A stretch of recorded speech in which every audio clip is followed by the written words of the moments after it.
Well, ladies and gentlemen, we do have huge stuff here tonight. We've got many top Obama advisors saying and admitting that Biden at this point cannot win. We have the mainstream media trying to push Biden out. The pressure is ramping up. They want him out by next Friday, apparently, and possibly as early as tomorrow.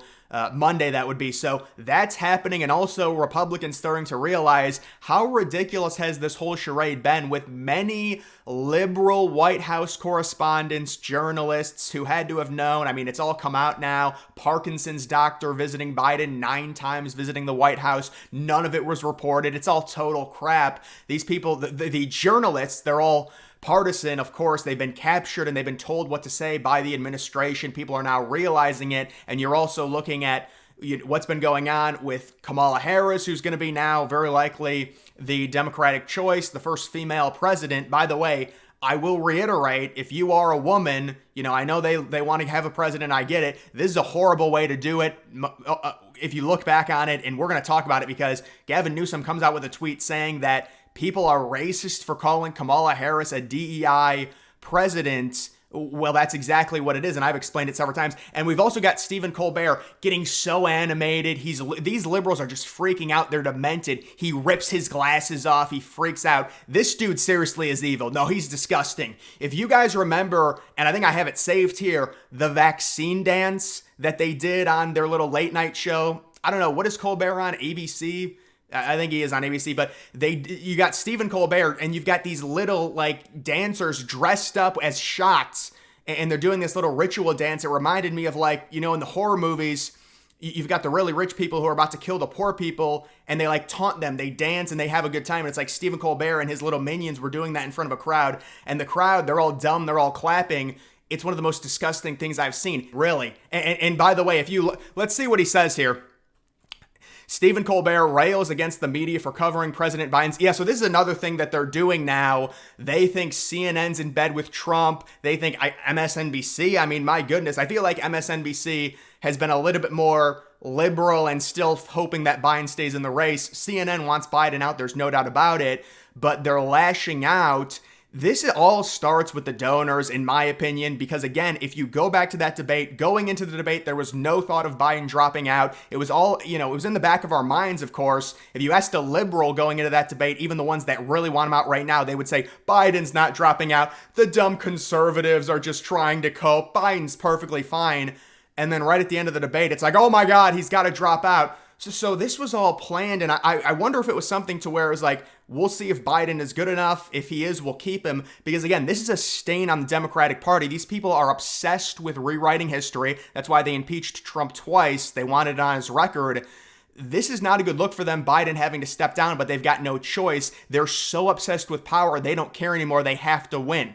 And now they're railing against, we know the media, it's like 90% liberal, and they're coming out now, and CNN's being told by big-time Dem donors, we need him out, he's got to go, you need to say this. And we saw right when the debate ended, they fast-forwarded through the commercials, they barely showed commercials, they wanted to set the narrative, and now you've got Colbert whipping off his glasses like that's going to do anything, and saying that, well, you got to criticize Trump. My God, where have you been the last 8 years? Holy shit, you don't think they criticize Trump, really?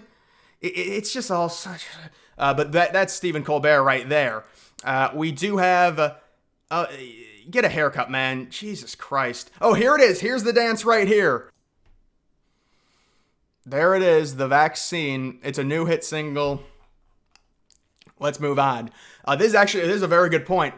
If Biden were in Trump's polling position, there wouldn't be any serious discussion about replacing him. It's a political problem for Dems, not an ethical one. Absolutely. The cognitive issues that Biden is having right now, if for whatever reason Biden was still up against Trump, they're not replacing him. It's a power move. They're obsessed with power. That's what I had originally said right after the debate. I said, don't let them swing this into this weird cope where they're like, we've tried it with Biden, but we have to replace him. He's just not there. No, you want to replace him because you want to win and you're obsessed with power. That's why you want to replace him. He's been like this for years. It's been covered up by people within that administration. And of course, nothing's going to happen to them. It's just like the Steele dossier. It's totally illegal. Hillary Clinton, her campaign has to pay. Oh, they had to pay $8,000. I'm sorry. That's a horrible fee.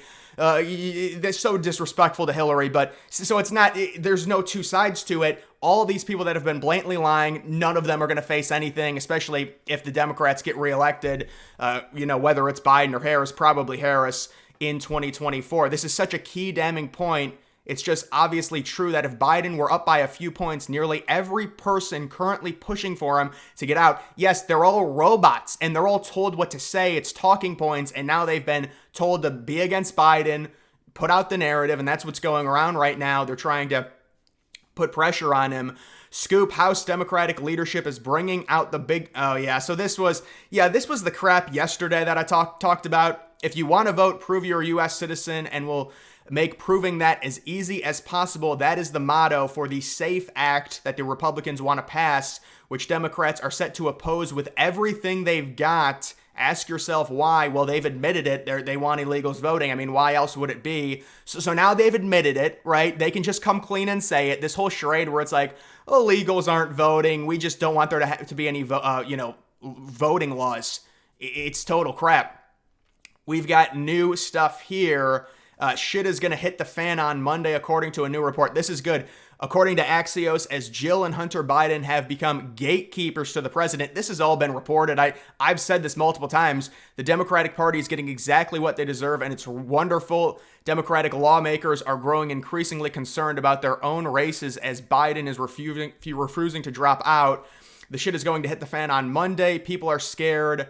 So there's really not... Oh, here it is right here. Quote, they want everyone from the Obamas to congressional leaders to beg Biden to drop out by this Friday, according to Axios. So they want Biden. I will say I did see, oh, there it is right there. I did see Vivek come out and say that they're waiting to force Biden out because they don't want to lose the honeymoon phase. When you put someone else in, obviously there's going to be this huge ratcheted up campaign. The money's going to be pouring in. CNN, just like that, lickety split. Oh, now everything's dandy. Now Donald Trump is a terrorist. We can't let him win. They're going to flip like that once Harris is in. Get ready for it. And so that's like the honeymoon phase. That's why Vivek is saying they want to wait, because after the honeymoon phase, you get people scrutinizing them, things like that. But I don't even think it matters. It's too late in the game for a switch. People see through this, and there's been some arguments with Newsom, and I'm going to try and find where that actually is. The Newsom argument. Here this is. Obama's former chief political strategist, Biden is not winning the race. It's more likely that he'll lose by a landslide than win narrowly. Obama people are coming out and trying to get Biden to drop out and putting the narrative out there that he can't beat Trump. Obama wants Biden out. It's so obvious. And there's another report right there. We've got this. Oh, yeah, this was the New York Post who posted this. And Nina Turner was not the only one who said this. I want to go to the Newsom thing. Let me go to the Newsom thing, and then I'll react to it. Did I even like it on here? I guess I didn't. But Gavin Newsom tweeted out that it was a racist. And you can see America may soon be subject to the country's first DEI president, Kamala Harris. And of course, this has all been proven. I talk about this multiple times. They had to, because of optics and how the Democratic Party is. And now it's so crazy. Conservatives are like showing MSNBC admitting that they were forced to put Kamala Harris into that position, or a woman of color, because Biden, an old white man, was the leader and was the nominee. And I saw conservative channels showing it was Biden in between the time that he won the nomination and actually electing the VP, kind of like where Trump is right now. There was this black dude, and he's like, you know what to do. You better elect a minority female.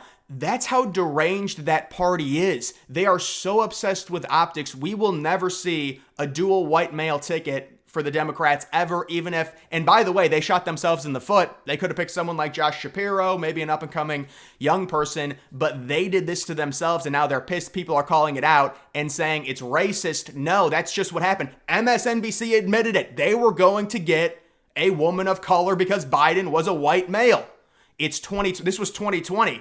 The optics, think about who they ran in 2016. A woman, obviously Obama, a minority in 2008, 2012. So they've been shifting that way. And they originally liked Kamala. The donors did. She was so horrible. She got like 1%. She had no business being the VP. They wanted Tulsi Gabbard. She leaves the party because it's such a mess. It's a joke. And then they have to circle back and be like, oh, Kamala, come on, And you've got like, Biden getting interviewed by these people. You better elect a black person. It's just so, this is what, the optics that they want. And then they try and gaslight and say it's racism. This was reported by everyone. So there is that as well. But when it comes to this, I think this is the biggest news. Obama, his chief political strategist, turning against Biden. And they're putting this out in the ether that Biden cannot win. It's impossible. He needs to step down. And the pressure is going to be ratcheted up on Biden beginning on Monday. Now, there's been no fracture, at least from what I've seen, in terms of Biden. He still intends on running. Of course, that can all change. He did that weird interview on Friday, and now you've got Republicans getting really angry because, and really rightfully so. I mean, what are these journalists doing?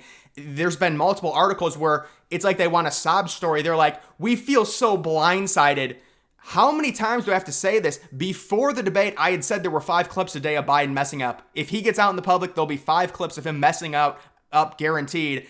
And that's why during the debate, I was so confident Biden was going to do horribly. I didn't put a qualifier like, oh, his expectations are so low, so he'll overperform. I didn't say that. I knew he would suck, and he did suck. And then they tried swinging it and saying, well, he was better than Trump when it comes to lying and all that. Of course, that's not true at all. He lied a bunch as well. I do think there are things that Trump can improve on when it comes to the debates, possibly debating Kamala or maybe Biden, although at this point it does seem like they are turning away from Biden. And possibly there's been reports on Monday, maybe on Friday. I guess we will just have to wait and see. This comes down to Biden stepping down, which is what they want, versus the 25th Amendment, which would be ugly, and they do not want that. So they want Biden to step down. They're trying to convince him. It has been widely reported that Biden right now is only listening to Hunter Biden and Jill.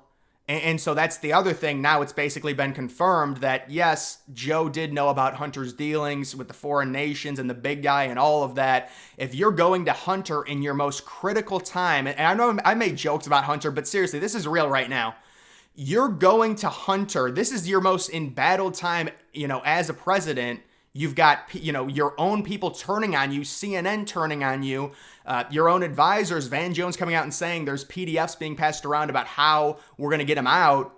And during the toughest battle, you listened to Hunter. But no, you had no clue about Hunter's dealings. But now during your toughest battle, when you're about to, possibly get thrown out of the White House, you have to go to Hunter now. But no, I'm sure you didn't know about it. You're not the big guy. No, I'm sure. It's just all crap. I mean, this basically confirms it that, yes, it was Joe Biden obviously was the big guy. He's listening to Hunter right now. It's almost like it's a twilight zone because liberals were trying to distance themselves and Joe from Hunter Biden. And here we are, and we're sitting here watching, and leftists are reporting, the media, that Hunter Biden is like the number one political strategist for Joe. What are we doing? These people have got to be very embarrassed. Seriously. They're like, no, Hunter and Joe, there's nothing political there. And we're literally sitting the most important time for Joe Biden. Who is he listening to? Hunter Biden. What are we doing? Oh my goodness. And maybe he's listening to Jill a little more. I do think Jill is spearheading all of this, but still to have Hunter now in meetings, it's like an advisor. It's all crazy when you consider how they were trying to swing the Hunter-Joe relationship in terms of the political side of it. No. Joe didn't know anything. Joe didn't know anything about what Hunter was doing, but now Joe asks Hunter when he's about to, you've got Democrats turning on him left and right. Joe asks Hunter political strategy. What should he do? Hunter Biden's like screaming, Daddy, no, stay in the race. And there's Jill, of course, with the Vogue piece and saying, I've got all this power. It's just so strange. And so when will Biden actually drop out? Is it happening in the next week? We can speculate on it, but at this point, it's very clear the mainstream left, it's over and over and over again. They're fighting right now with the Biden administration and the Biden loyalists to try and get Biden and put pressure on him to drop out. and it's all so obvious, and I'm guessing they want Harris. I mean, again, this is a problem for them. They can't jump Harris with Newsom. Obviously, that's completely off the table at this point based on what we've heard. I mean, of course, I guess they couldn't. Originally, I thought they were going to do that. They just don't care. They just want to retain power. They don't give a shit about the optics, but apparently they do. So that's why you can't have a white man jump a minority female. That's how these people think. Now, you could have Michelle jump her, I guess, but apparently Michelle Obama, we said this a few days ago, she said, I'm not running, it's been confirmed, which would leave Whitmer, who I also think has now rallied behind Biden maybe, or I don't think she rallied behind Biden, but she tried to retract her statement. I mean, it was admitted that she had said that Biden cannot win Michigan at all, which is, her state. So this is all big stuff. Either way, guys, that's going to do it for this video. Make sure you follow me on X. Link to that's always in the description.